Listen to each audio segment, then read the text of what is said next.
2026년 5월 23일 오전 9시 제 핸드폰이 미친 듯이 울렸습니다. 독일 본사였어요. 전무이사였습니다. 마리안, 지금 당장 뉴스 켜봐요. 전 세계가 난리예요. 무슨 일이죠? 제가 물었습니다. 히토류예요.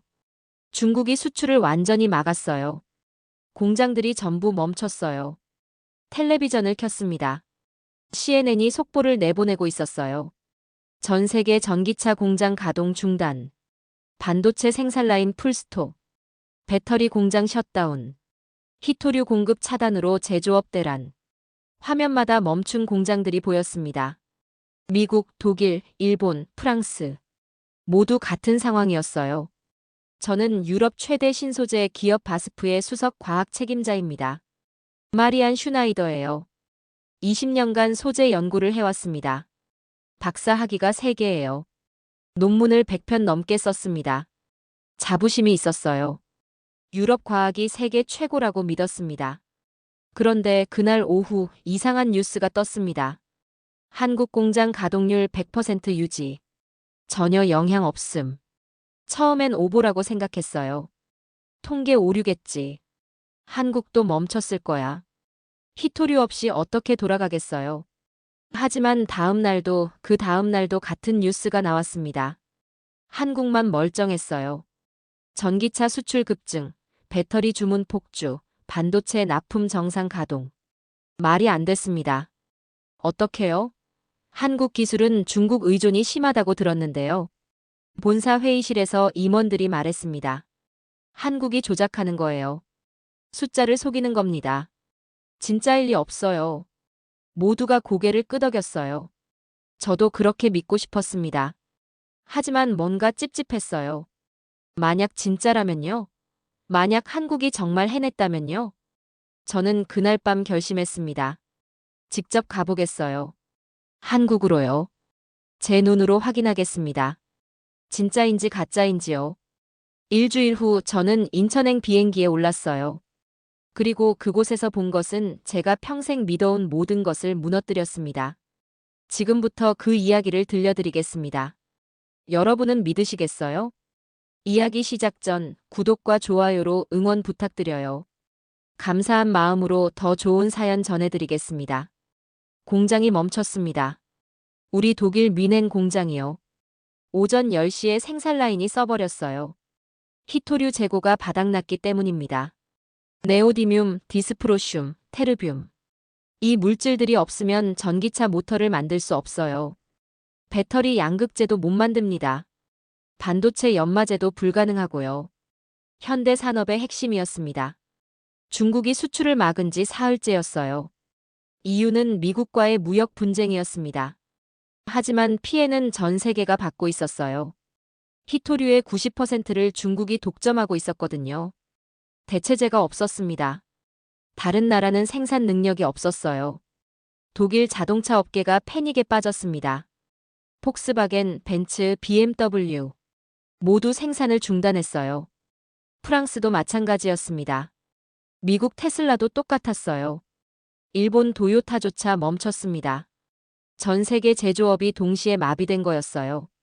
저는 긴급 대책회의에 참석했습니다. 뮌헨 본사 20층 회의실이었어요. 임원 15명이 모여 있었습니다. 어두운 표정들이었어요. 최고 경영자가 물었습니다. 마리안 박사, 대체제가 없습니까? 히토류 없이 만들 방법은요? 없습니다. 제가 솔직하게 대답했어요. 물리적으로 불가능해요. 화학구조상 대체가 안 됩니다. 회의실이 침묵에 빠졌습니다. 누군가 한숨을 쉬었어요. 재무 담당이 말했습니다. 하루 손실이 300만 유로입니다. 일주일이면 파산 위기예요. 중국이 언제 풀지 모르는데요. 최악의 시나리오였습니다. 그때 한 임원이 태블릿을 들었습니다. 그런데 이상한 게 있어요. 한국은 멀쩡하대요. 공장이 다 돌아가고 있대요. 뭐라고요? 최고 경영자가 되물었습니다. 한국도 히토류 수입국 아닌가요? 네, 맞아요. 임원이 화면을 보여줬습니다. 하지만 보세요. 현대차, 삼성, LG. 전부 가동률 100%예요. 말도 안 돼요. 제가 끼어들었습니다. 한국이 히토류 없이 어떻게 만들어요? 비축했나 봐요. 다른 임원이 말했습니다. 아니면 통계 조작이거나요. 그렇죠. 여러 명이 동의했어요. 한국 정부가 숫자를 속이는 거예요. 패닉을 막으려고요. 저도 그렇게 믿고 싶었습니다. 하지만 뭔가 이상했어요. 한국 뉴스를 검색해 봤습니다. 공장 영상이 나왔어요. 트럭들이 줄지어 나가고 있었습니다. 노동자들이 바쁘게 움직였어요. 야간 작업도 하고 있었습니다. 조작치곤 너무 구체적이었어요. 더 찾아봤습니다. 한국 수출 통계가 나왔어요. 전기차 배터리 수출 300% 증가. 반도체 부품 주문 대기 석 달. 전 세계 주문이 한국으로 몰리고 있었습니다. 이건 조작으로 만들 수 없는 숫자였어요. 실제 물량이 움직이고 있다는 증거였습니다. 어떻게 된 거죠? 스스로에게 물었습니다. 한국이 무슨 마법을 부린 건가요? 히토류 없이 어떻게 전기차를 만들어요? 과학적으로 불가능한데요.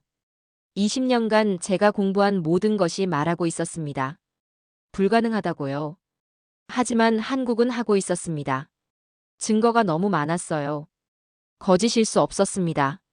그렇다면 단 하나뿐이에요. 우리가 모르는 기술이 있다는 겁니다. 한국이 뭔가를 개발한 거예요. 히토류를 대체하는 무언가를요. 그날 밤 집으로 돌아왔습니다. 잠이 안 왔어요. 계속 생각했습니다. 한국, 한국, 한국. 어떻게 해냈을까요? 뭘 만든 걸까요? 우리 유럽 연구소가 15년간 실패한 걸 한국이 해냈다고요? 믿을 수 없었습니다. 자존심이 상했어요. 유럽 과학이 한국보다 뒤처진다고요? 다음 날 아침 최고 경영자에게 전화했습니다. 제가 한국에 가보겠습니다.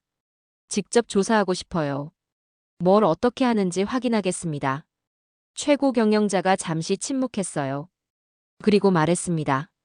좋아요. 가보세요. 정확히 파악해 오세요. 우리도 알아야 대응하니까요. 일주일 후 저는 인천공항에 내렸습니다. 5월 말이었어요. 날씨가 좋았습니다. 공항은 붐볐어요. 사람들이 바쁘게 움직이고 있었습니다. 여느 공항과 다를 바 없었어요. 하지만 분위기가 달랐습니다. 뭔가 활기가 넘쳤어요. 위기감이 전혀 없었습니다. 택시를 탔습니다. 서울로 가는 길이었어요. 차창 밖을 봤습니다. 공장 굴뚝에서 연기가 나고 있었어요. 트럭들이 도로를 달리고 있었습니다. 정상적으로 돌아가고 있었어요. 독일과 완전히 달랐습니다. 독일은 텅 비어 있었거든요. 호텔에 짐을 풀었습니다. 한국산업통상자원부에 연락했어요. 사전에 약속을 잡아뒀습니다. 담당자가 전화를 받았습니다. 마리안 박사님이시죠? 환영합니다.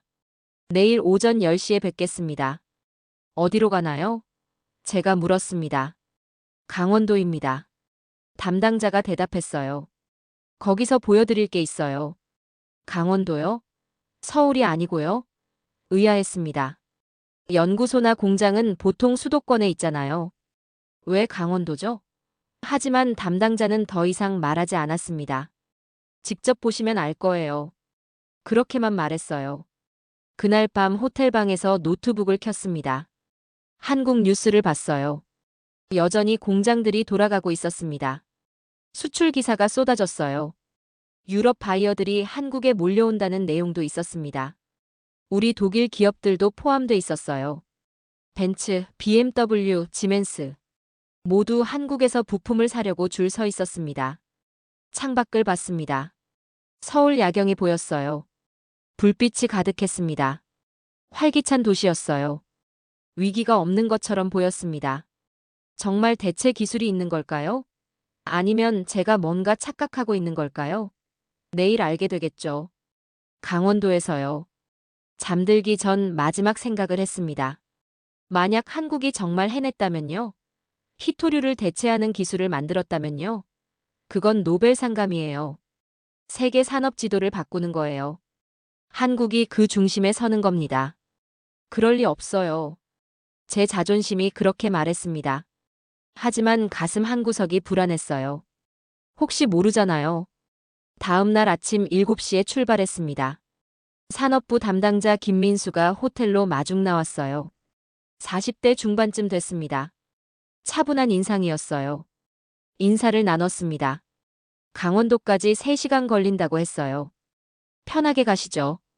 김민수가 웃으며 말했습니다. 차는 고속도로를 달렸습니다. 서울을 벗어나자 산이 보이기 시작했어요. 울창한 숲이었습니다. 아름다웠어요. 하지만 저는 경치에 관심이 없었습니다. 질문을 던졌어요. 대체 기술이 뭔가요? 히토류 없이 어떻게 만드나요?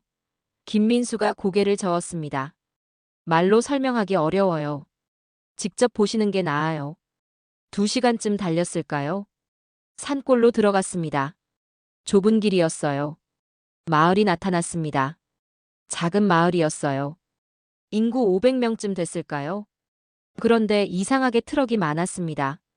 대형 트럭들이 줄지어 서 있었어요. 뭘 싣고 있었습니다. 차가 한 건물 앞에 섰습니다. 낡은 건물이었어요. 간판이 걸려 있었습니다. 태백광업연구소. 광업이요? 제가 되물었습니다. 여기가 첨단 연구소예요? 김민수가 웃었습니다. 겉모습에 속지 마세요. 안으로 들어가 보시죠. 안으로 들어갔습니다. 복도는 좁았어요. 벽이 낡았습니다. 하지만 이상하게 깨끗했어요. 관리가 잘 돼 있었습니다. 지하로 내려가는 계단이 나타났어요. 엘리베이터를 탔습니다. 지하 5층까지 내려갔습니다. 문이 열렸습니다. 완전히 다른 세계였어요. 최첨단 연구실이 펼쳐졌습니다. 하얀 벽, 스테인리스 장비, 대형 스크린. 유럽 연구소와 똑같았어요. 아니, 어떤 면에서는 더 나았습니다. 장비가 새 것이었거든요. 한 연구원이 다가왔습니다. 환영합니다, 마리안 박사님. 한국어 억양이 섞인 영어였어요. 저는 이곳 소장 박철민입니다. 악수를 나눴습니다. 박철민은 50대쯤 보였어요. 인자한 얼굴이었습니다. 하지만 눈빛은 날카로웠어요. 과학자의 눈이었습니다. 이곳에서 뭘 하나요? 제가 물었습니다. 박철민이 웃었어요. 보여드리죠. 우리를 따라오라고 손짓했습니다. 복도를 지나 큰 방으로 들어갔어요. 실험실이었습니다. 거대한 장비들이 늘어서 있었어요. 원심 분리기, 분광기, 전자현미경. 익숙한 장비들이었습니다. 하지만 중앙에 있는 장비는 처음 봤어요. 육면체 모양이었습니다. 높이가 3미터쯤 됐어요. 투명한 유리창이 달려 있었습니다. 안에서 뭔가 회전하고 있었어요. 이게 뭐죠? 제가 물었습니다. 박철민이 자랑스럽게 말했어요. 초고속 전기분해 추출기예요. 우리가 개발한 겁니다. 뭘 추출하나요? 바나듐이요. 박철민이 대답했습니다. 바나듐요? 제가 되물었습니다. 그거 철강 첨가제 아닌가요? 맞아요. 박철민이 고개를 끄덕였습니다. 하지만 우리는 다르게 써요. 히토류 대체제로요. 순간 머리가 멍해졌습니다. 바나듐으로 히토류를 대체한다고요? 말도 안 돼요. 화학 구조가 완전히 다른데요. 자기력도 약하고요. 어떻게 전기차 모터에 쓸 수 있어요? 박철민이 미소를 지었습니다. 그래서 우리가 10년을 연구한 거예요. 유리창 안을 봤습니다. 검은 덩어리가 회전하고 있었어요. 철광석이라고 했습니다. 강원도에서 캔 거래요. 그 안에 바나듐이 미량 포함돼 있다고 했어요. 보통은 추출이 불가능하대요. 농도가 너무 낮아서요. 하지만 이 장비는 가능하다고 했습니다. 어떻게요? 제가 물었습니다. 전기분해요. 박철민이 설명했습니다. 하지만 일반 전기분해가 아니에요. 우리는 특수 촉매를 써요. 그래핀 기반이에요. 선택적으로 바나듐만 끌어내죠. 효율이 95%예요. 믿을 수 없었습니다. 그래핀 촉매요? 그럼 비용이 엄청나게 비싸잖아요. 박철민이 고개를 저었습니다. 우리는 그래핀을 자체 생산해요. 포항에 공장이 있어요. 비용이 킬로그램당 10달러예요. 10달러요? 제가 소리쳤습니다. 유럽은 100달러인데요. 박철민이 어깨를 으쓱했습니다. 우리가 공정을 개선했어요. 대량 생산이 가능해졌죠. 그래서 촉매 비용이 문제가 안 돼요. 바나듐 추출이 경제성을 갖춘 거예요. 장비가 멈췄습니다. 박철민이 문을 열었어요. 안에서 은빛 가루를 꺼냈습니다. 작은 통에 담겼어요. 이게 바나듐이에요. 제 손에 쥐어줬습니다. 순도 99.9%예요. 희토류 대체제죠. 손에 든 가루를 봤습니다. 가벼웠어요. 반짝였습니다. 이게 정말 희토류를 대체한다고요? 어떻게요? 자기력이 약한데요. 박철민이 다른 통을 꺼냈습니다. 이것과 섞어요. 뭔데요? 산화티타늄이요. 그것도 우리가 만들어요. 두 가루를 섞었습니다. 화학 반응이 일어났어요. 열이 났습니다. 색깔이 변했어요. 은빛에서 검은색으로요. 이제 자석을 대보세요. 박철민이 강력 자석을 건넸습니다. 가루에 대자 확 달라붙었어요. 자기력이 있었습니다. 어떻게 된 거죠? 제가 놀라 물었습니다. 나노 구조예요. 박철민이 설명했습니다. 바나듐과 티타늄이 나노 수준에서 결합해요. 새로운 결정 구조가 만들어지죠. 그럼 자기력이 생겨요. 네오디뮴의 80% 수준이에요. 80%요? 그럼 충분하잖아요. 모터에 쓸 수 있어요. 맞아요. 박철민이 웃었습니다. 그래서 우리 현대차가 쓰고 있어요. 삼성 배터리에도 들어가요. LG 모터에도 쓰이고요. 다리에 힘이 풀렸습니다. 의자에 앉아야 했어요. 이게 정말이에요? 조작이 아니고요. 박철민이 진지하게 말했습니다.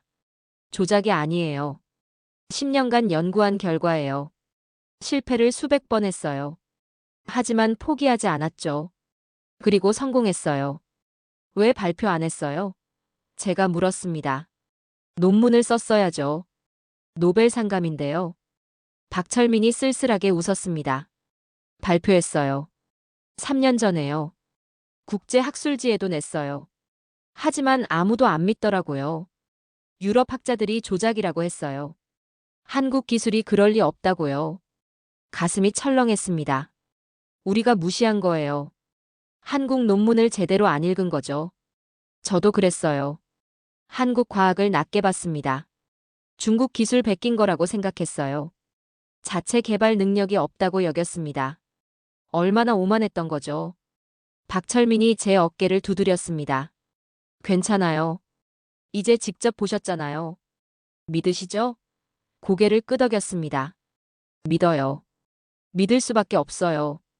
증거가 제 손에 있으니까요. 은빛 가루를 꽉 쥐었습니다. 이게 세상을 바꿀 거예요. 다음 날 우리는 포항으로 향했습니다. 경상북도 동해안이었어요. 차로 4시간 걸렸습니다. 김민수가 운전했어요. 박철민도 함께였습니다. 오늘 보실 건 더 충격적일 거예요. 박철민이 말했습니다. 어제보다요? 네, 훨씬요. 포항에 도착했습니다. 산업단지였어요. 큰 공장들이 늘어서 있었습니다. 철강 회사들이었어요. 포스코가 보였습니다. 그 옆에 새 건물이 있었어요. 유리로 된 현대적 건물이었습니다. 간판이 붙어 있었어요. 한국신소재 연구원 포항 분원. 보안 검색을 받았습니다. 엄격했어요. 신분증을 3번 확인했습니다. 지문도 찍었어요. 사진도 찍었습니다. 왜 이렇게 삼엄해요? 제가 물었습니다. 국가 핵심 기술이에요. 박철민이 대답했습니다. 보안이 필수죠. 엘리베이터를 탔습니다. 지하로 내려갔어요. 3층까지 내려갔습니다. 문이 열렸습니다. 거대한 공간이 펼쳐졌어요. 축구장 2개 크기였습니다. 천장이 높았어요. 10m는 됐습니다. 중앙에 거대한 장비가 있었습니다. 원통형이었어요. 높이가 5m, 지름이 3m쯤 됐습니다. 은색 금속으로 만들어졌어요. 파이프들이 사방으로 뻗어 있었습니다. 계기판이 달려 있었어요. 숫자들이 빠르게 변하고 있었습니다. 이게 뭐죠? 제가 물었습니다. 플라즈마 반응로예요. 박철민이 자랑스럽게 말했습니다. 세계 최초예요. 우리가 만든 거죠. 연구원이 다가왔습니다. 30대 여성이었어요. 이름은 김수진이라고 했습니다. 책임 연구원이래요. 김수진이 설명을 시작했습니다. 여기서 우리는 신물질을 만들어요. 바나듐과 티타늄을 결합시키는 거죠. 하지만 일반적인 방법으로는 안 돼요. 온도가 너무 높아야 하거든요. 3000도가 필요해요. 그래서 플라즈마를 써요. 플라즈마요? 제가 되물었습니다. 맞아요. 김수진이 고개를 끄덕였습니다. 네 번째 물질 상태죠. 고체, 액체, 기체 다음이에요. 에너지가 엄청나게 높아요. 원자 결합을 깨뜨릴 수 있죠. 그리고 다시 원하는 대로 결합시킬 수 있어요. 시연을 보여줄게요. 김수진이 컴퓨터를 조작했습니다. 반응로가 작동하기 시작했어요. 웅웅 소리가 났습니다. 진동이 느껴졌어요. 유리창을 통해 안을 봤습니다. 어두웠어요. 아무것도 안 보였습니다. 그때 빛이 나타났습니다. 녹색 빛이었어요. 희미했습니다. 하지만 점점 밝아졌어요. 강렬한 녹색이 되었습니다. 눈이 부셨어요. 선글라스를 써야 했습니다. 플라즈마예요. 김수진이 말했습니다. 온도가 4000도예요. 안에서 뭔가 일어나고 있었습니다. 가루가 소용돌이쳤어요. 바나듐과 티타늄이라고 했습니다. 플라즈마 속에서 녹고 있었어요. 그리고 결합하고 있었습니다. 나노 수준에서요. 새로운 물질이 만들어지고 있었어요. 10분쯤 지났을까요? 빛이 약해졌습니다. 반응이 끝난 거였어요. 반응로가 멈췄습니다. 냉각 과정이 시작됐어요. 30분 걸렸습니다. 그리고 문이 열렸어요. 김수진이 안으로 들어갔습니다. 내열복을 입고 있었어요. 트레이를 꺼냈습니다. 검은 가루가 담겨 있었어요. 이게 결과물이에요. 제 앞에 놨습니다. 만져보세요. 손을 뻗었습니다. 따뜻했어요. 부드러웠습니다. 하지만 무게가 있었어요. 밀도가 높았습니다. 이게 히토류 대체제예요? 맞아요. 김수진이 자신있게 말했습니다. 성능 테스트할까요? 실험실로 이동했습니다. 전자현미경이 있었어요. 가루를 올려놨습니다. 화면을 봤어요. 나노 구조가 보였습니다. 규칙적이었어요. 결정이 완벽했습니다. 유럽 연구소에서 15년간 실패한 게 바로 이거였어요. 완벽한 나노 결정 구조요. 자기력 테스트를 했습니다. 강력한 자석을 가까이 댔어요. 가루가 확 달라붙었습니다. 떨어지지 않았어요. 수치를 봤습니다. 자기력이 네오디뮴의 90%였어요. 어제 박철민이 말한 80%보다 높았습니다. 개선했어요. 김수진이 말했습니다. 플라즈마 온도를 올렸거든요. 결정 구조가 더 좋아졌어요. 이제는 네오디뮴과 거의 같아요. 전기차에 쓰기에 완벽해요. 열 안정성은요? 제가 물었습니다. 전기차 모터는 뜨거워지잖아요. 100도까지 올라가는데요. 괜찮아요. 김수진이 그래프를 보여줬습니다. 200도까지 안정해요. 자기력이 안 떨어져요. 네오디뮴보다 나아요. 생산 비용은요? 킬로그램당 20달러예요. 김수진이 대답했습니다. 네오디뮴은 100달러인데요. 우린 5분의 1이에요. 그래서 경쟁력이 있어요. 머리가 어지러웠습니다. 너무 완벽했어요. 성능도 좋고 가격도 싸고 생산도 가능하고 모든 조건을 만족했습니다. 이게 정말이에요? 꿈이 아니고요? 김수진이 웃었습니다. 정말이에요. 우리가 15년 연구한 결과예요. 15년이요? 제가 되물었습니다. 2011년부터요. 김수진이 말했습니다. 중국이 히토류 수출을 제한하기 시작했을 때예요. 우리 정부가 위기를 느꼈죠. 대체제를 개발해야 한다고 판단했어요. 그래서 프로젝트가 시작됐어요. 실패가 많았어요. 김수진이 계속 말했습니다. 처음 5년은 아무것도 안 됐어요. 논문만 쌓였죠. 하지만 포기하지 않았어요. 정부가 계속 지원했어요. 연구원들도 믿었어요. 언젠가 될 거라고요. 그리고 2016년에 돌파구가 왔어요. 플라즈마 반응이 성공한 거예요. 첫 샘플이 나왔어요. 성능이 네오디뮴의 50%였어요. 부족했지만 희망이 보였죠. 거기서부터 개선을 시작했어요. 5년 더 걸렸어요. 2021년에 완성됐어요.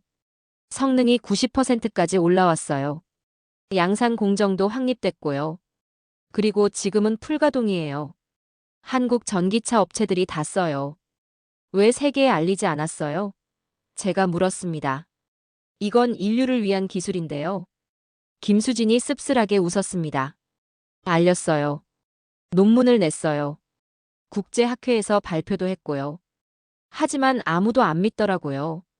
유럽 학자들이 조작이라고 했어요. 김수진이 말을 이었습니다. 데이터가 너무 좋다고요. 한국 기술로 이런 게 가능하냐고요. 실험실 방문도 거부당했어요. 어차피 가짜일 거라고요. 그래서 우리끼리 쓰기로 했어요. 가슴이 아팠습니다. 우리가 얼마나 오만했던 거죠. 한국을 무시한 대가를 지금 치르고 있었어요. 전 세계 공장이 멈춘 동안 한국만 돌아가고 있었습니다. 우리가 믿지 않은 기술로요. 김수진이 제 어깨를 두드렸습니다. 이제 믿으시죠? 네. 고개를 끄덕였습니다. 믿어요. 완전히요. 제 눈으로 봤어요. 증거가 확실해요. 이건 진짜예요. 한국이 해낸 거예요. 그날 저녁 호텔로 돌아왔습니다. 침대에 누웠어요. 천장을 봤습니다. 오늘 본 것들이 계속 떠올랐어요. 녹색 플라즈마빛, 완벽한 나노 구조, 90% 자기력. 모든 게 현실이었습니다. 유럽은 15년간 실패했어요. 수십억 유로를 쏟아부었습니다. 최고 과학자들이 매달렸어요. 하지만 안 됐습니다. 그런데 한국은 해냈어요. 조용히요. 아무도 모르게요. 그리고 지금 세계를 놀라게 하고 있었습니다. 내일은 뭘 보여줄까요? 더 놀라운 게 있을까요? 궁금했습니다. 동시에 두려웠어요. 제가 알던 세계가 무너지고 있었거든요. 유럽이 최고라는 믿음이요. 한국은 이류라는 편견이요. 모든 게 틀렸어요. 사흘째 되는 날, 우리는 현대차 울산 공장에 갔습니다. 김민수가 안내했어요. 여기서 전기차를 만들어요. 신형 아이오닉이요. 수출용이에요. 전 세계로 나가죠. 공장은 거대했습니다. 규모가 압도적이었어요. 들어가자마자 소음이 들렸습니다. 기계 소리, 용접 소리, 조립 소리. 생산 라인이 풀가동이었어요. 로봇들이 바쁘게 움직였습니다. 노동자들도 분주했어요. 멈춤이 없었습니다. 생산 현장 책임자를 만났습니다. 이름은 정태영이었어요. 40대 후반쯤 됐습니다. 피곤한 얼굴이었어요. 하지만 활기가 넘쳤습니다. 요즘 정신이 없어요. 정태영이 말했습니다. 주문이 폭주하거든요. 얼마나요? 제가 물었습니다. 전달 대비 400%요. 정태영이 웃었습니다. 유럽이랑 미국에서 주문이 쏟아져요. 테슬라도 부품 달라고 해요. 일본 도요타도요. 믿어지세요? 왜 이렇게 많아졌어요? 다른 데는 다 멈췄잖아요. 정태영이 고개를 끄덕였습니다. 맞아요. 히토류 때문이죠. 근데 우린 대체제가 있어요. 그래서 멈추지 않았어요. 오히려 기회가 왔죠. 생산 라인을 봤습니다. 차체가 조립되고 있었어요. 모터가 들어갔습니다. 배터리가 장착됐어요. 빠른 속도였습니다. 3분마다 한 대씩 완성됐어요. 하루 생산량이 1000대래요. 한 달이면 3만 대였습니다. 모터를 자세히 봤습니다. 분해해서 보여줬어요. 안에 자석이 있었습니다. 검은색이었어요. 이게 바나듐 합금이에요. 정태영이 설명했습니다. 포항에서 만든 거예요. 성능이 네오디뮴과 똑같아요. 아니, 어떤 면에서는 나아요. 뭐가 나아요? 열에 강해요. 정태영이 대답했습니다. 네오디뮴은 100도 넘으면 자기력이 떨어져요. 근데 이건 200도까지 괜찮아요. 그래서 모터 효율이 더 좋아요. 연비가 10% 올라갔어요. 가격은요? 절반이에요. 정태영이 자랑스럽게 말했습니다. 네오디뮴 모터가 $1,000면 이건 $500예요. 그래서 차 가격을 낮출 수 있어요. 경쟁력이 생기죠. 출하장으로 갔습니다. 완성된 차들이 줄지어 서 있었어요.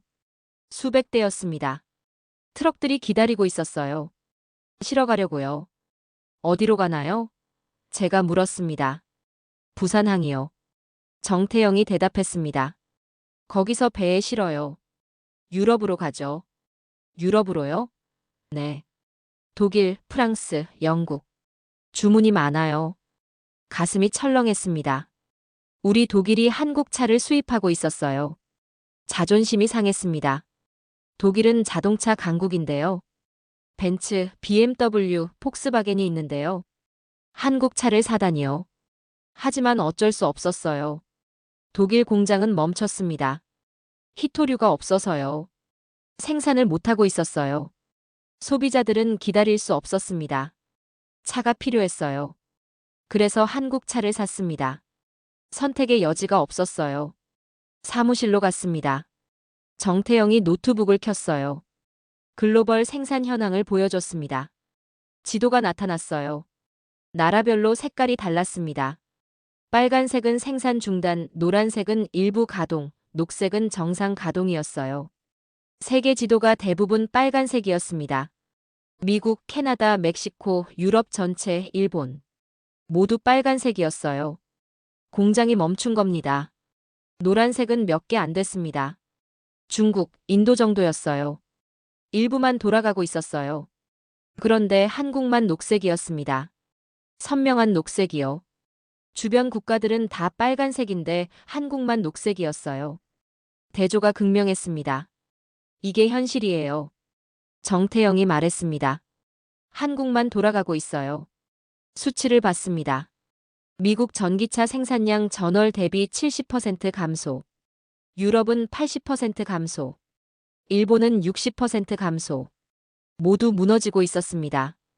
반면 한국은 300% 증가였어요. 폭발적이었습니다. 왜 이렇게 차이가 나요? 제가 물었습니다. 준비의 차이예요. 정태영이 대답했습니다. 한국은 15년 전부터 준비했어요. 히토류 의존을 끊으려고 노력했죠. 대체제를 개발했어요. 그래서 지금 위기가 안 와요. 다른 나라는요? 안 했어요. 정태영이 고개를 저었습니다. 중국만 믿었죠. 히토류는 중국에서 사면 된다고 생각했어요. 대체제 연구를 안 했어요. 그래서 지금 당했죠. 맞는 말이었습니다. 저도 그랬어요.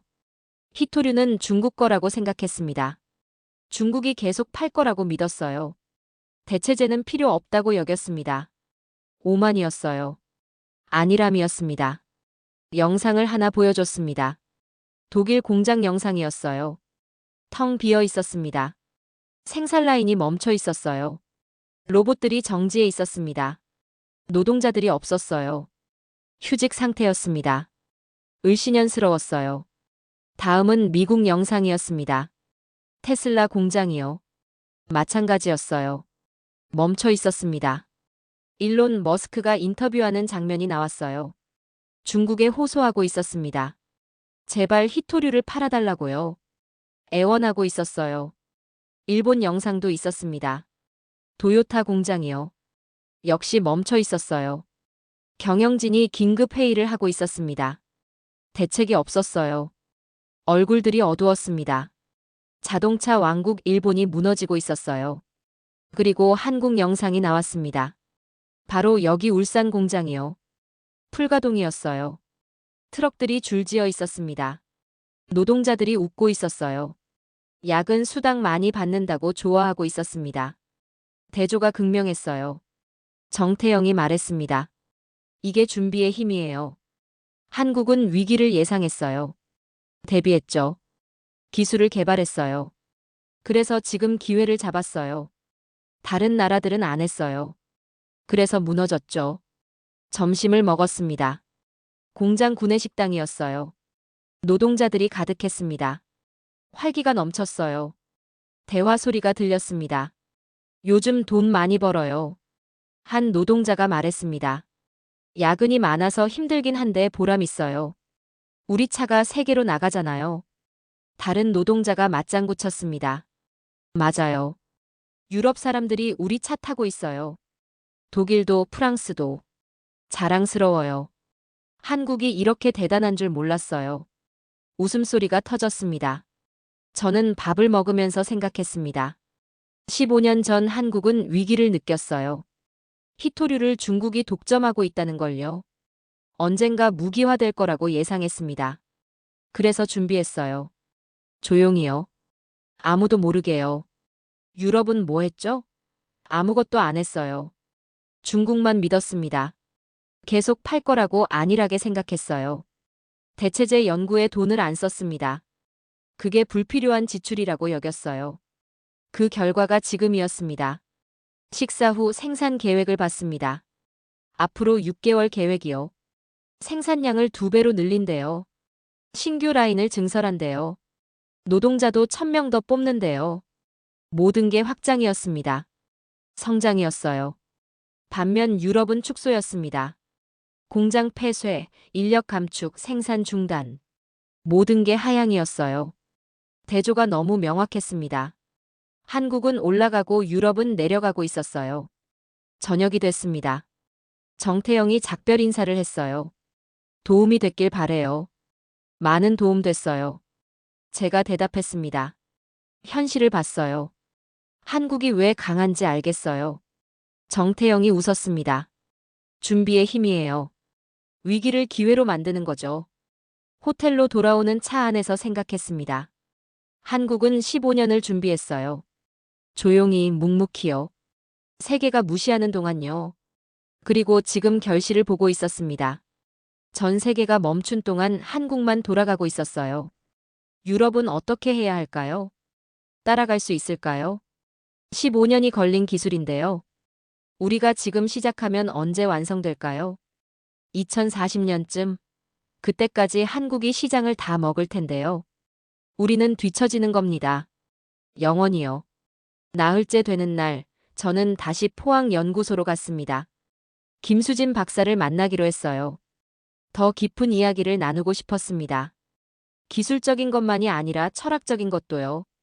어떻게 이런 결과를 만들었는지 알고 싶었습니다. 김수진은 연구실에서 기다리고 있었습니다. 차를 준비해뒀어요. 녹차였습니다. 함께 마시며 이야기를 시작했어요. 질문이 있어요. 제가 말했습니다. 왜 이 기술을 독점하지 않나요? 특허를 팔면 엄청난 돈을 벌 텐데요. 김수진이 찻잔을 내려놓았습니다. 잠시 생각하는 표정이었어요. 그리고 천천히 말했습니다. 우리 목표가 돈이 아니에요. 생존이었어요. 한국은 자원이 없어요. 석유도 없고 광물도 없고 희토류도 없어요. 다 수입해야 해요. 그래서 늘 불안했어요. 김수진이 계속 말했습니다. 언젠가 누군가 자원을 무기화할 거라고 생각했어요. 그럼 우리는 죽어요. 경제가 무너져요. 그래서 준비해야 했어요. 대체제를요. 독립을 위해서요. 돈은 부차적이에요. 김수진이 강조했습니다. 물론 중요하죠. 하지만 첫 번째가 아니에요. 첫 번째는 생존이에요. 한국이 계속 존재하는 거요.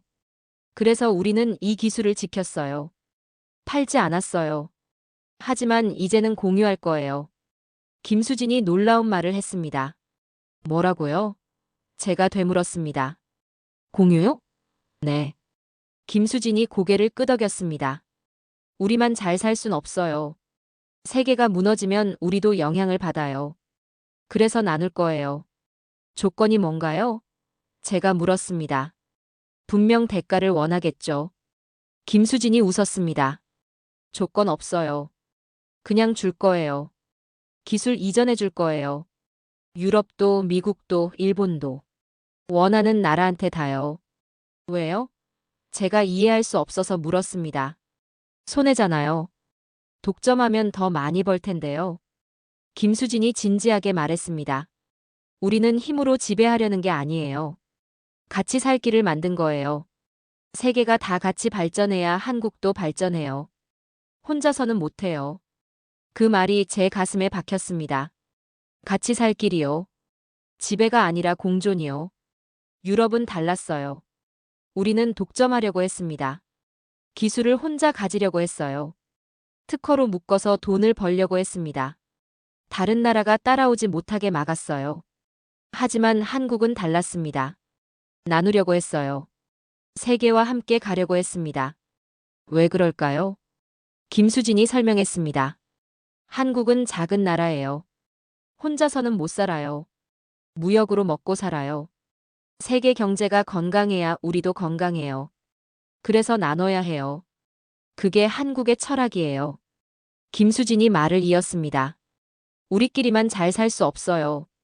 이웃이 무너지면 우리도 영향을 받아요. 그래서 함께 가야 해요. 기술을 나누고 지식을 공유하고 같이 발전하는 거죠. 감동적이었습니다. 동시에 부끄러웠어요. 유럽은 그런 생각을 안 했습니다. 우리만 잘 살면 된다고 생각했어요. 기술을 독점하고 특허로 막고 다른 나라를 뒤처지게 만들었습니다. 이기적이었어요. 언제부터 이런 생각을 했어요? 제가 물었습니다.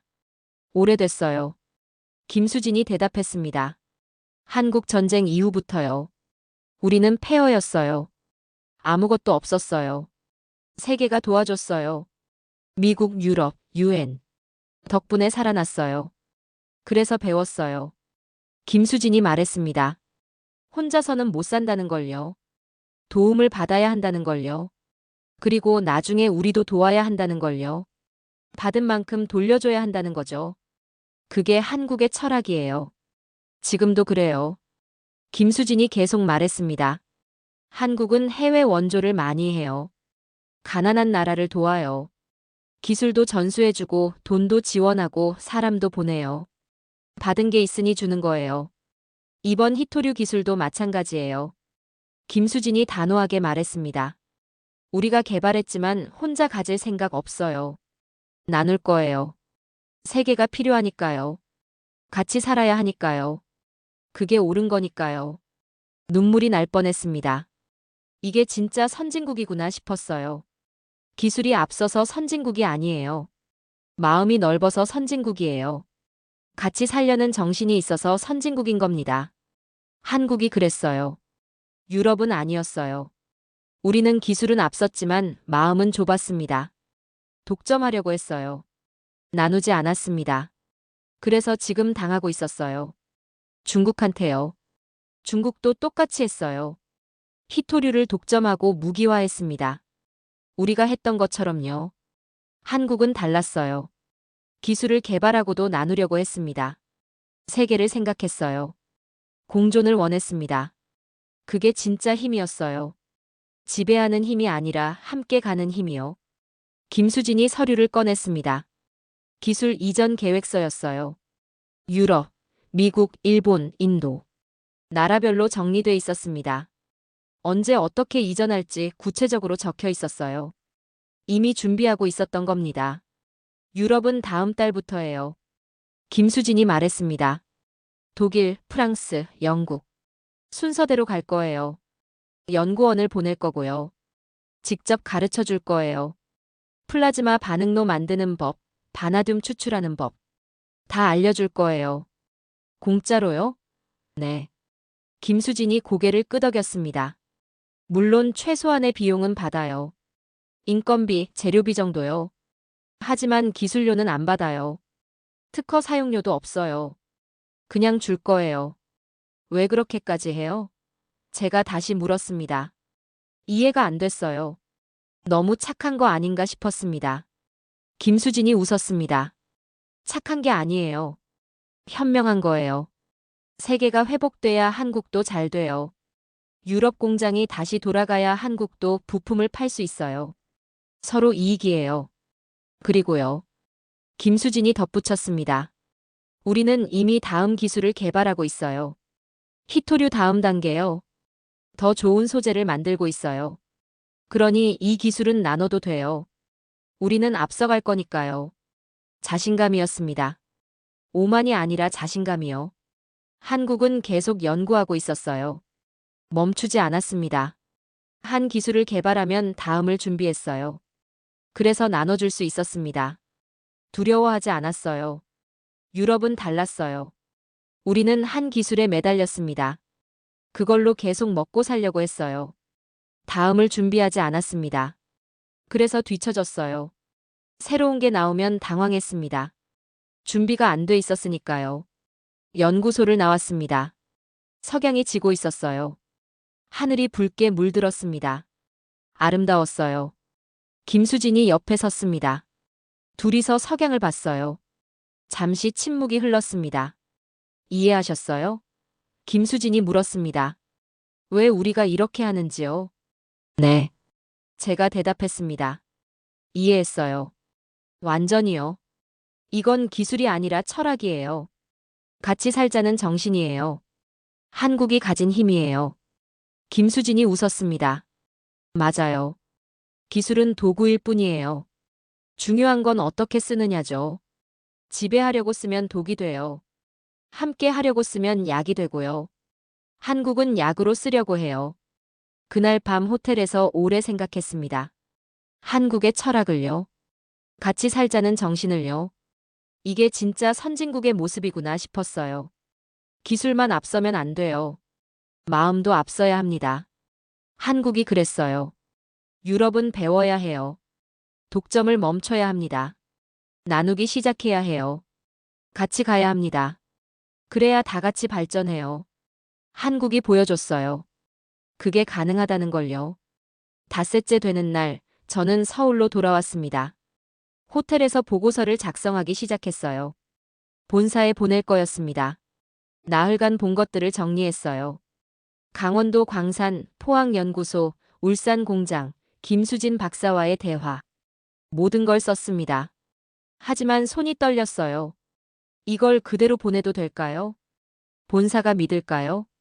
아니, 믿고 싶어 할까요? 한국 기술이 유럽보다 앞섰다는 걸요. 자존심이 상할 텐데요. 분노할 수도 있어요. 전화가 왔습니다. 본사 최고 경영자였어요. 마리안, 어떤가요? 한국 상황이요? 조사는 끝났나요? 네. 제가 대답했습니다. 다 봤어요. 보고서 쓰고 있어요. 내용이 궁금하군요. 간단히 말해줄 수 있나요? 망설였습니다. 뭐라고 말해야 할까요? 진실을 말할까요? 아니면 듣고 싶어 하는 말을 할까요? 마리안, 최고 경영자가 다시 물었습니다. 왜 대답이 없죠? 문제가 있나요? 있어요. 제가 솔직하게 말했습니다. 큰 문제가 있어요. 한국 기술이 진짜예요. 조작이 아니에요. 히토류 없이 전기차를 만들고 있어요. 대체제를 개발했어요. 15년 연구 끝에요. 침묵이 흘렀습니다. 최고 경영자가 아무 말도 하지 않았어요. 10초쯤 지났을까요? 그리고 말했습니다. 확실한가요? 착각은 아니고요. 확실해요. 제가 단호하게 대답했습니다. 제 눈으로 봤어요. 플라즈마 반응로, 바나듐 합금, 생산 공정. 다 실제예요. 또 침묵이 흘렀습니다. 이번엔 더 길었어요. 20초쯤요. 최고 경영자가 한숨을 쉬었습니다. 그럼 우리는 어떻게 해야 하죠? 한국한테 기술을 배워야 하나요? 독일이 한국한테요? 그래야 할 것 같아요. 제가 조심스럽게 말했습니다. 다른 방법이 없어요. 중국은 히토류를 안 팔아요. 우리가 자체 개발하려면 10년 이상 걸려요. 한국한테 배우는 게 빨라요. 자존심 상하는군요. 최고 경영자가 쓴웃음을 지었습니다. 독일이 한국한테 배운다니요. 하지만 어쩔 수 없죠. 생존이 먼저니까요. 보고서 빨리 보내주세요. 임원 회의를 소집하겠어요. 전화를 끊었습니다. 보고서 작성을 계속했어요. 객관적으로 썼습니다. 제가 본 것, 들은 것, 느낀 것, 모든 걸 정확하게 기록했어요. 사진도 첨부했습니다. 영상도 넣었어요. 증거를 충분히 담았습니다. 하지만 마지막 결론 부분에서 멈췄습니다. 뭐라고 써야 할까요? 한국 기술이 우수하다. 유럽이 뒤처졌다. 자존심 상하는 말들이었어요. 하지만 사실이었습니다. 거짓말을 쓸 순 없었어요. 양심이 무거웠습니다. 과학자로서 진실을 말해야 해요. 정치적 고려는 하지 말아야 합니다. 있는 그대로 보고해야 해요. 그게 제 의무였습니다. 하지만 쉽지 않았어요. 회사에, 나라에 불리한 내용이었거든요. 밤새 고민했습니다. 침대에 누워 천장을 봤어요.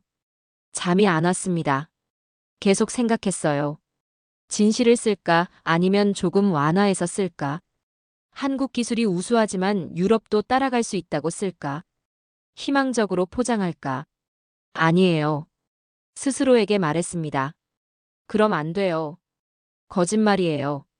한국은 15년 앞서 있어요. 우리가 따라가려면 오래 걸려요. 그 사실을 숨기면 안 돼요. 회사가 잘못된 결정을 할 수 있어요. 다음 날 아침 결론을 썼습니다. 한국은 히토류 대체 기술을 완성했다. 성능은 기존 히토류의 90% 수준이다. 생산 비용은 5분의 1이다. 경쟁력이 압도적이다. 유럽은 이 기술을 도입해야 한다. 자체 개발은 시간이 너무 오래 걸린다. 한국과 협력하는 것이 유일한 답이다. 보고서를 완성했습니다. 이메일에 첨부했어요. 발송 버튼 앞에서 멈췄습니다. 정말 보낼까요? 이걸 보내면 큰 파장이 일어날 텐데요. 본사가 발칵 뒤집힐 거예요. 유럽 과학계도 충격받을 겁니다. 하지만 보내야 해요. 과학자의 양심으로요. 진실을 숨길 순 없어요. 클릭했습니다. 발송됐어요. 돌이킬 수 없었습니다. 이제 결과를 기다려야 했어요. 2시간 후 전화가 왔습니다. 본사 연구소장이었어요. 이름은 한스 밀러였습니다. 60대 노교수요. 제 은사이기도 했어요. 마리안, 보고서 봤네. 충격적이더군. 정말 사실인가? 사실이에요. 제가 대답했습니다. 교수님, 제가 직접 봤어요. 의심의 여지가 없어요. 한국이 해냈어요. 우리가 실패한 걸요. 한스 밀러가 한숨을 쉬었습니다. 믿기 어렵지만 자네를 믿지. 자네가 거짓말할 사람이 아니니까. 하지만 문제가 있네. 한스 밀러가 말했습니다. 임원들이 안 믿으려고 해. 한국 기술이 그럴 리 없다고 하더군. 자네가 속은 거 아니냐고도 해. 어떻게 설득하지? 제가 직접 발표하겠어요. 제가 제안했습니다. 본사로 가서 임원회의에서 발표할게요. 증거를 다 보여드릴게요. 영상도 있고 사진도 있어요. 데이터도 있고요. 그럼 믿을 거예요. 좋네. 한스 밀러가 동의했습니다. 내일 오게. 비행기표 끊어줄 테니. 긴급 임원 회의를 소집하겠네. 자네가 직접 설명하게. 다음 날 저는 독일로 돌아왔습니다. 미넨 본사였어요. 일주일 만이었습니다. 짧은 시간이었지만 제 생각은 완전히 바뀌어 있었어요. 한국에 대한 인식이요. 무시하던 나라에서 존경하는 나라로 변했습니다. 회의실에 들어갔습니다. 임원 15명이 앉아 있었어요. 최고 경영자도 있었습니다. 한스 밀러도 자리했어요. 모두 쟤를 봤습니다. 회의적인 눈빛들이었어요. 정말 한국이 해냈을까 의심하고 있었습니다. 프레젠테이션을 시작했습니다. 첫 장은 전 세계 공장 현황이었어요. 빨간색 지도요. 한국만 녹색이었습니다. 이게 현실입니다. 제가 말했습니다. 한국만 돌아가고 있어요. 히토류 없이요. 다음 장은 강원도 광산 사진이었어요. 바나듐 추출 장비요. 설명했습니다. 여기서 바나듐을 뽑아요. 철광석에서요. 효율이 95%예요. 우리가 못한 걸 해냈어요. 포항연구소 사진을 보여줬습니다. 플라즈마 반응로요. 녹색빛이 선명했어요. 이게 핵심이에요. 제가 강조했습니다. 플라즈마로 나노 구조를 만들어요. 자기력이 네오디뮴의 90%예요. 충분해요. 울산 공장 영상을 틀었습니다. 생산 라인이 풀가동이었어요. 트럭들이 줄지어 나가고 있었습니다. 하루 1000대 생산이에요. 제가 설명했습니다. 모두 바나듐 모터를 써요. 히토류가 하나도 안 들어가요. 데이터를 보여줬습니다. 성능 비교, 비용 분석, 시장 점유율. 모든 수치가 한국 우위였어요. 압도적이었습니다. 이게 현실입니다. 제가 결론 지었습니다. 한국이 해냈어요. 우리가 인정해야 해요. 회의실이 조용했습니다. 아무도 말하지 않았어요. 충격받은 표정들이었습니다. 믿고 싶지 않지만 증거가 너무 확실했어요. 부정할 수 없었습니다. 최고 경영자가 입을 열었습니다. 우리는 어떻게 해야 하죠? 한국한테 기술을 배워야 하나요? 그렇습니다. 제가 대답했습니다. 다른 방법이 없어요. 한국은 기꺼이 가르쳐 준대요. 조건도 없대요. 그냥 나누겠대요. 왜요? 다른 임원이 물었습니다. 이익이 뭐죠? 같이 살자는 거래요. 제가 설명했습니다. 한국은 세계가 회복돼야 자기들도 잘 된대요. 그래서 나눈대요. 이기심이 아니라 공존이래요. 회의실이 다시 조용해졌습니다. 모두 생각에 잠겼어요. 한국의 철학을 이해하려고 애쓰고 있었습니다. 쉽지 않았어요. 유럽은 독점에 익숙했거든요. 나눔은 낯설었습니다. 결정이 났습니다. 한국과 협력하기로요. 기술 이전을 받기로 했어요. 다음 달부터 한국 연구원이 올 거래요. 직접 가르쳐 준대요. 유럽이 한국한테 배우는 겁니다. 역사적 순간이었어요. 한 달 후, 저는 뉴욕에 있었습니다. 유엔 본부였어요. 긴급 경제 안보 회의가 열렸습니다. 히토류 위기 때문이요. 전 세계 제조업이 마비됐으니까요. 각국 대표들이 모였어요. 미국, 유럽, 일본, 중국 모두 참석했습니다. 저는 독일 대표단의 자문으로 참석했어요. 과학 전문가 자격이었습니다. 회의장 뒷자리에 앉아 있었어요. 주요 발언은 외교관들이 할 거였습니다. 저는 듣기만 하면 됐어요. 회의가 시작됐습니다. 미국 대표가 먼저 발언했어요. 중국을 비난했습니다. 히토류 수출 금지가 불공정 무역이라고요. 즉시 철회하라고 요구했어요. 중국 대표가 반박했습니다. 주권 사항이라고요. 간섭하지 말라고 했어요. 유럽 대표도 발언했습니다. 중국에 호소했어요. 제발 수출을 재개해달라고요. 전 세계 경제가 무너지고 있다고 했습니다. 하지만 중국은 요지부동이었어요. 미국이 먼저 양보하라고 했습니다. 일본 대표가 절박하게 말했습니다. 우리 자동차 산업이 죽어가고 있다고요.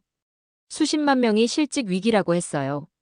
인도적 차원에서라도 도와달라고 애원했습니다. 하지만 중국은 꿈쩍도 안 했어요. 회의가 교착 상태에 빠졌습니다. 서로 비난만 하고 있었어요. 해결책은 없었습니다. 중국은 절대 물러서지 않을 것 같았어요. 다른 나라들은 속수무책이었습니다.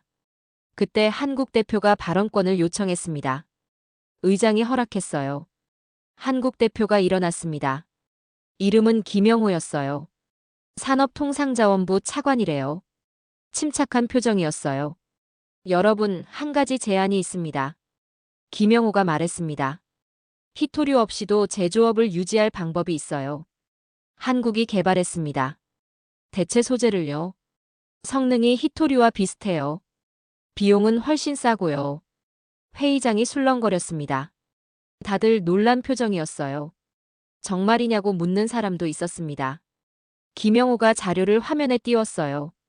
바나듐 합금 데이터였습니다. 성능 그래프, 비용 분석, 생산 공정.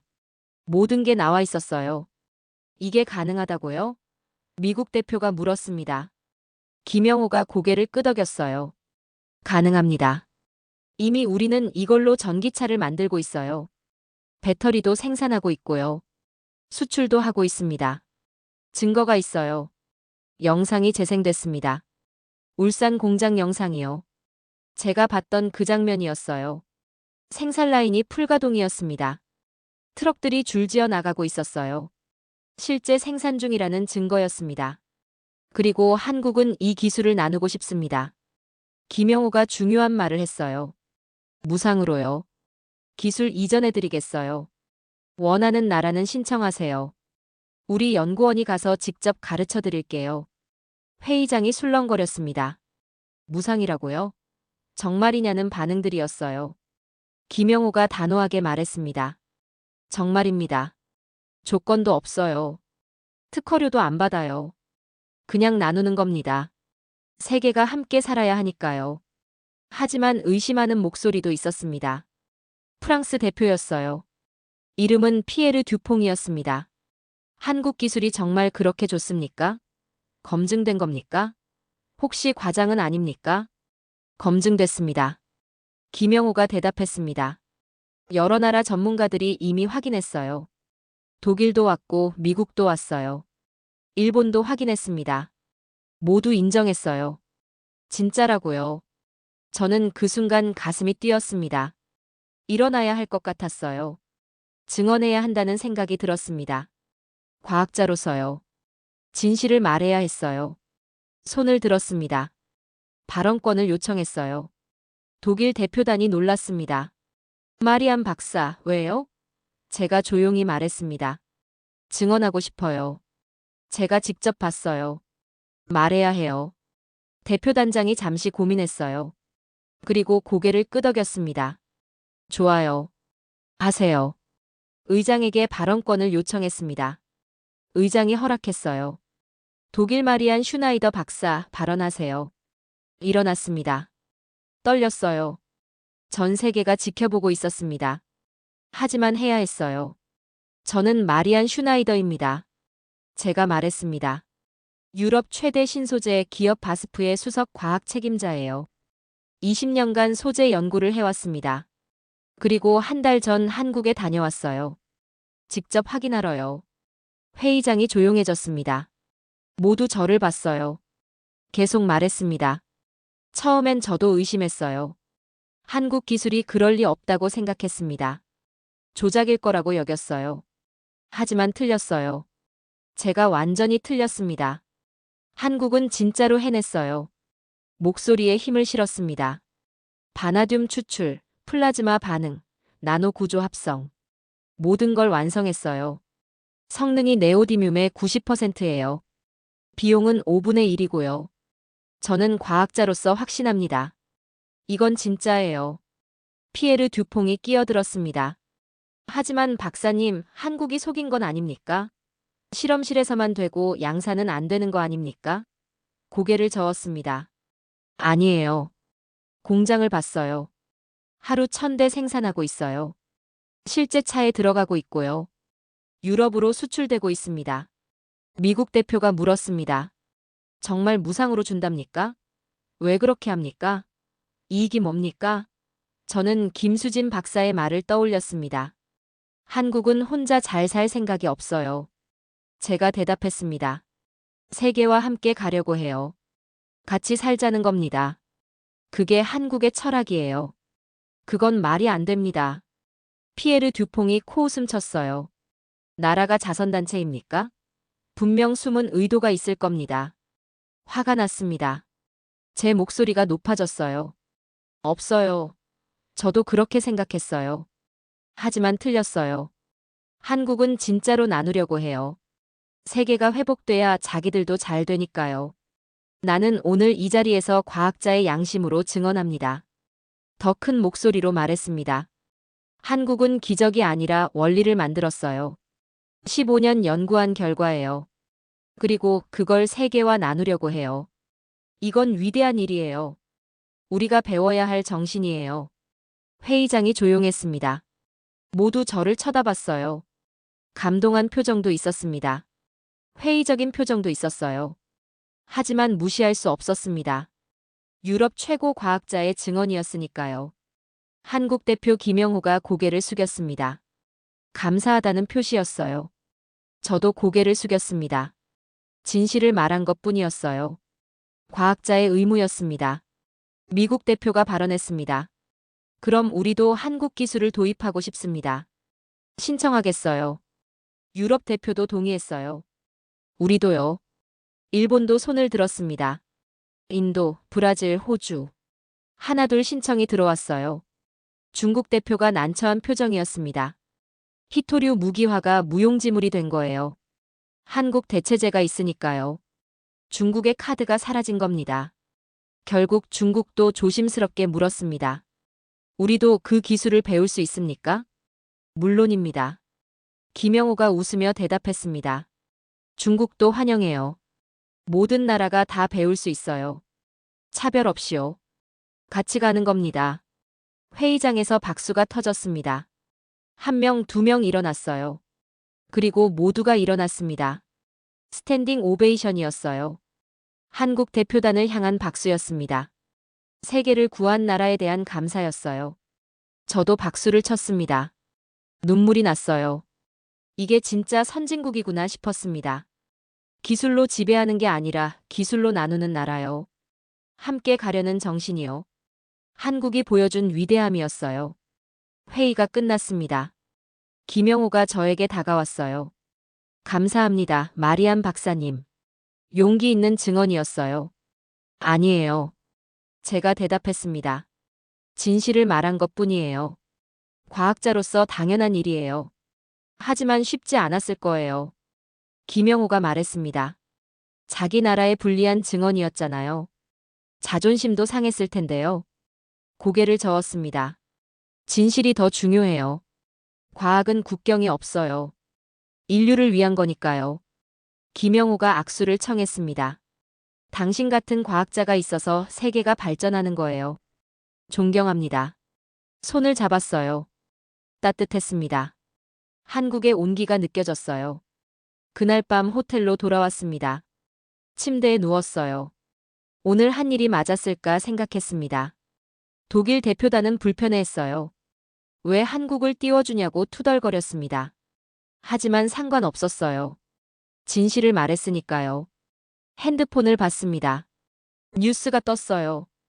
유엔 회의 소식이었습니다. 독일 과학자의 용기 있는 증언. 한국 기술을 인정하다. 전 세계가 한국에 감사. 제목들이었어요. 제 이름도 나왔습니다. 이메일이 왔습니다. 한스 밀러 교수였어요. 잘했네, 마리안. 자랑스럽네. 자네는 진정한 과학자일세. 눈물이 났습니다. 인정받았어요. 스승한테요. 다른 이메일도 왔습니다. 김수진 박사였어요. 마리안 박사님 뉴스 봤어요. 감동했어요. 용기 있는 분이에요. 언제든 한국에 오세요. 환영할게요. 고마웠습니다. 한국이 저를 인정해줬어요. 그날 밤 오래 생각했습니다. 오늘 제가 한 일의 의미를요. 저는 독일 사람이에요. 독일을 위해 일해야 합니다. 하지만 과학자이기도 해요. 진실을 위해 일해야 하죠. 오늘은 과학자를 선택했어요. 옳은 선택이었습니다. 한국은 보여줬어요. 기술을 어떻게 써야 하는지를요. 독점이 아니라 공유요. 지배가 아니라 공존이요. 그게 진짜 선진국의 모습이었습니다. 유럽이 배워야 할 정신이었어요. 내일부터 저는 바빠질 겁니다. 한국 기술을 독일에 도입하는 작업이요. 연구원들을 만나고 공정을 배우고 시설을 설치하는 일이요. 오래 걸릴 거예요. 하지만 해야 해요. 독일이 다시 일어서려면요. 그리고 저는 다짐했습니다. 한국의 정신을 배우겠다고요. 나누는 정신을요. 다음에 우리가 기술을 개발하면 독점하지 않겠다고요. 세계와 나누겠다고요. 한국처럼요. 그게 진정한 발전이니까요. 유엔 회의가 끝나고 3개월이 지났습니다. 저는 다시 한국에 와 있었어요. 이번엔 독일 연구원 15명과 함께였습니다. 한국 기술을 배우러 온 거예요. 한 달간 머물 예정이었습니다. 포항 연구소였습니다. 김수진 박사가 우리를 가르쳐주고 있었어요. 플라즈마 반응로 운영법, 바나듐 추출 공정, 품질 관리 시스템. 모든 걸 알려줬습니다. 숨기는 게 없었어요. 진짜로 다 나눠주고 있었습니다. 독일 연구원들이 놀라워했습니다. 한 명이 제게 말했습니다. 박사님, 한국 사람들 정말 친절해요. 질문하면 다 대답해줘요. 심지어 노하우까지 알려줘요. 믿을 수 없어요. 그게 한국이에요. 제가 대답했습니다. 나누는 문화예요. 어느 날 저녁 김수진 박사와 단둘이 식사를 했습니다. 조용한 식당이었어요. 한국 음식을 먹었습니다. 불고기, 김치찌개, 된장국. 맛있었어요. 익숙해지고 있었습니다. 마리안 박사님. 김수진이 말했습니다. 유엔에서 증언해 주셔서 고마워요. 용기 있는 일이었어요. 당연한 일이었어요. 제가 대답했습니다. 진실을 말한 것뿐이에요. 김수진이 웃었습니다. 그게 쉽지 않아요. 특히 자기 나라에 불리한 말은요. 하지만 해야 했어요. 진지하게 말했습니다. 과학자니까요. 진실보다 중요한 건 없어요. 그리고 한국이 정말 대단한 일을 했어요. 인정받아야 해요. 김수진이 고개를 숙였습니다. 감사해요. 당신 같은 분이 있어서 희망이 생겨요. 3개월간 많은 게 바뀌었어요. 김수진이 말을 이었습니다. 15개국이 기술 이전을 신청했어요. 우리 연구원들이 전 세계로 나가고 있어요. 독일, 미국, 일본, 프랑스. 곳곳에서 공장이 다시 돌아가기 시작했어요. 히토류 위기가 해결되고 있었습니다. 한국 기술 덕분이었어요. 세계 제조업이 정상화되고 있었습니다. 일자리가 돌아오고 있었어요. 경제가 회복되고 있었습니다. 한국이 세계를 구한 거였어요. 중국도 변했어요. 김수진이 말했습니다. 히토류 수출을 재개했어요. 독점이 무의미해졌거든요. 대체제가 있으니까요. 가격도 내렸어요. 경쟁이 생겼으니까요. 시장 원리가 작동하고 있어요. 이게 한국이 원한 거였어요. 김수진이 설명했습니다. 중국을 무너뜨리려는 게 아니었어요. 독점을 깨려는 거였어요.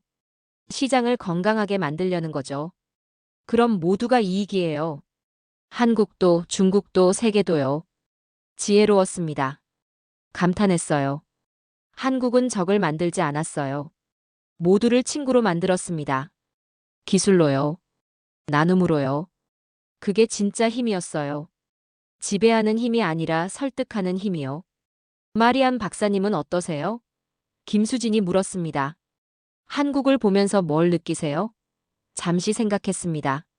뭐라고 대답해야 할까요? 솔직하게 말하기로 했어요. 저는 한국에서 기술을 본 게 아니에요. 제가 말했습니다. 사람을 봤어요. 김수진 박사님 같은 사람들을요. 나누는 사람들이요. 함께 가려는 사람들이요. 그게 저한테는 기술보다 더 큰 충격이었어요. 유럽은 달라요. 계속 말했습니다. 우리는 기술을 독점해요. 특허로 묶고 비싸게 팔고 다른 나라를 뒤처지게 만들어요. 그게 경쟁력이라고 생각해요. 하지만 틀렸어요. 그건 단기적이에요. 장기적으론 모두가 손해예요. 한국은 장기적으로 생각해요. 목소리에 확신이 실렸습니다. 지금 나누면 나중에 돌아온다고 믿어요. 세계가 건강하면 한국도 건강하다고 알아요. 그래서 베풀어요. 계산이 아니라 철학이에요. 사람을 보는 거예요. 김수진이 눈물을 닦았습니다. 감동한 표정이었어요. 이해해 주셔서 고마워요. 많은 사람이 우리를 이상하게 봐요. 바보 같다고 해요. 하지만 우리는 믿어요. 이게 맞는 길이라고요. 맞는 길이에요. 제가 단호하게 말했습니다. 한국이 증명했어요. 나누는 게 이기는 거라고요. 함께 가는 게 빨리 가는 거라고요. 세계가 배워야 해요. 한국한테요. 식사가 끝났습니다. 밖으로 나왔어요. 포항 바다가 보였습니다. 파도가 밀려왔어요. 석양이 지고 있었습니다. 아름다웠어요. 김수진과 나란히 서서 바다를 봤습니다. 마리안 박사님. 김수진이 말했습니다. 앞으로 어떻게 하실 거예요? 독일로 돌아가시면요? 생각이 있어요. 제가 대답했습니다. 한국 방식을 전파하고 싶어요. 유럽에서요. 독점을 멈추고 나누자고 설득할 거예요. 쉽지 않을 거예요. 김수진이 걱정했습니다. 유럽은 오래된 시스템이에요. 바꾸기 어려워요. 알아요. 제가 고개를 끄덕였습니다. 하지만 해야 해요. 한국이 보여줬잖아요. 가능하다는 걸요. 저도 할 수 있어요. 김수진이 제 손을 잡았습니다. 응원할게요. 필요하면 언제든 도와드릴게요. 한국은 항상 열려 있어요. 고마워요. 제가 손을 꼭 잡았습니다. 함께 할게요. 세계를 바꾸는 일이요. 한 달간의 연수가 끝났습니다. 독일로 돌아가는 날이었어요. 공항에서 김수진과 작별 인사를 나눴습니다. 다시 만나요. 김수진이 말했습니다. 곧 독일에 갈게요. 공장 설치 도와드리러요. 기다릴게요. 제가 대답했습니다. 비행기에 올랐습니다. 창밖을 봤어요. 한국이 멀어지고 있었습니다. 3개월간 제 인생을 바꾼 나라였어요. 제 생각을 바꾼 곳이었습니다. 과학자로서, 인간으로서 성장한 곳이었어요. 독일에 도착했습니다. 미넨 공항이었어요. 연구원들이 마중 나왔습니다. 어땠어요, 박사님? 한국은요? 좋았어요. 제가 대답했습니다. 아니, 대단했어요. 우리가 배울 게 많아요. 기술만이 아니라 정신도요. 연구소로 돌아왔습니다. 제 사무실이었어요. 책상 위에 사진을 놓았습니다. 한국에서 찍은 거예요. 김수진 박사와 함께요. 포항 바다를 배경으로요. 웃고 있는 모습이었습니다. 볼 때마다 기억하고 싶었어요. 한국의 정신을요. 그날부터 저는 바뀌었습니다. 연구 방식이 달라졌어요. 논문을 쓰면 오픈 액세스로 냈습니다. 누구나 읽을 수 있게요. 특허를 내면 무상 라이선스를 제공했어요. 독점하지 않았습니다. 나눴어요. 동료들이 놀랐습니다. 박사님, 왜 그래요? 돈을 벌어야죠. 돈보다 중요한 게 있어요. 제가 대답했습니다. 지식의 확산이요. 인류의 발전이요. 한국한테 배웠어요. 나누는 게 결국 이기는 거라고요. 처음엔 비웃는 사람도 있었습니다. 이상주의자라고 했어요. 비현실적이라고 했습니다. 하지만 결과가 나오기 시작했어요. 제 논문이 더 많이 인용됐습니다. 협력 제안이 쏟아졌어요. 세계 곳곳에서 연락이 왔습니다. 나눔이 오히려 더 큰 성과를 만들었어요. 1년이 지났습니다. 독일 공장이 다시 완전히 가동됐어요. 한국 기술 덕분이었습니다. 바나듐 모터를 쓰고 있었어요. 생산량이 위기 전 수준을 회복했습니다. 고용도 늘어났어요. 경제가 살아났습니다. 유럽 전체가 그랬어요.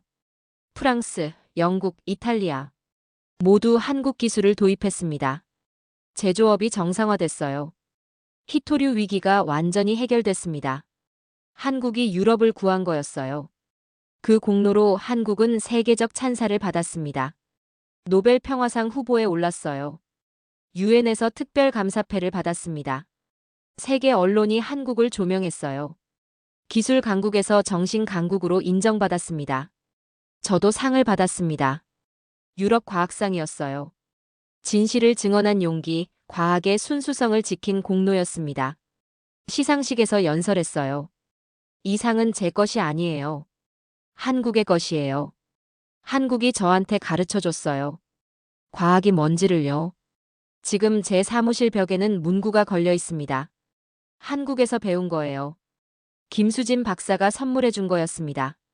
한글로 써 있어요. 함께 가면 멀리 간다. 그 아래 영어 번역도 있었습니다. 투게더 위 곱하. 제 좌우명이 됐어요. 오늘도 저는 연구합니다.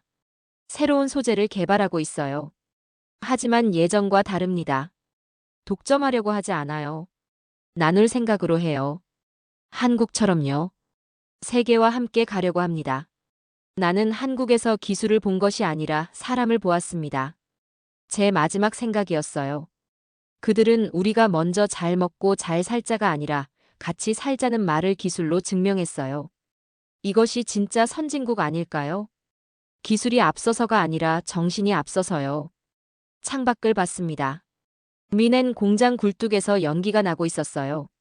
다시 돌아가고 있었습니다. 한국 기술로요. 한국 정신으로요. 감사했어요. 한국이 세계를 구했고 저를 구했습니다. 과학자로서, 인간으로서요. 언젠가 저도 누군가를 구할 겁니다. 한국이 저한테 했던 것처럼요. 나누고 베풀고 함께 가는 거요. 그게 제가 한국한테 배운 것이고 세계에 전할 메시지입니다. 기술은 힘이 아니라 사랑이라고요. 지배가 아니라 공존이라고요. 한국 공장 위로 아침 태양이 떠오르고 있었습니다. 제 상상 속에서요. 새로운 하루였어요. 새로운 세계였습니다. 한국이 만든 세계요. 모두가 함께 가는 세계였어요. 저도 그 일부가 됐습니다. 영광이었어요.